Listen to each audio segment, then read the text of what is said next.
Our next speaker is Rob Rogers.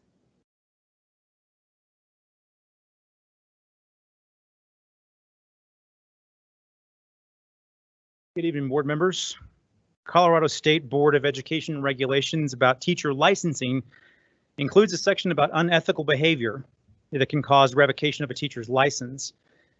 I quote, "It shall be considered unethical behavior for a license holder or applicant to fail or to have ever failed to make reasonable effort to protect the student from conditions harmful to health or safety."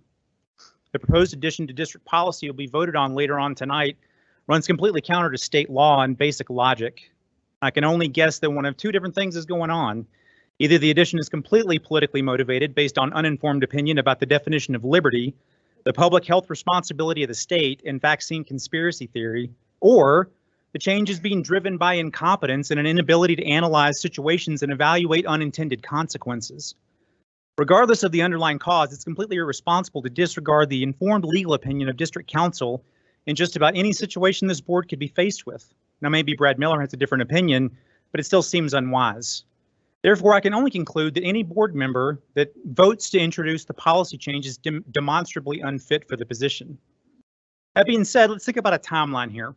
We got to go back in time first, back to November 19th, 2021. That's when the current board was sworn in. Now, if we count forward 6 months, we reach May 19th, 2022. That's when school board members are eligible to be recalled. Then let's pretend on June 13th of 2022, a recall petition gets filed. That means that all signatures have to be gathered within 60 days. 59 days later, we reach August 11th, 2022. And let's pretend that notarized petitions are submitted. If there's enough signatures that are valid, it gets submitted to the governor. The governor has to schedule a recall election within 60 days. But if it's within 90 days of a general election, the recall election will be combined with the general. 89 days later is November 8th, 2022, election day in 2022. That's just something for consideration. And that brings me to the other topic of the night. The 6-8 schedule that's being imposed on high school teachers is just as illogical as the policy change. One doesn't attempt to solve labor shortages by demanding that remaining staff just simply do more.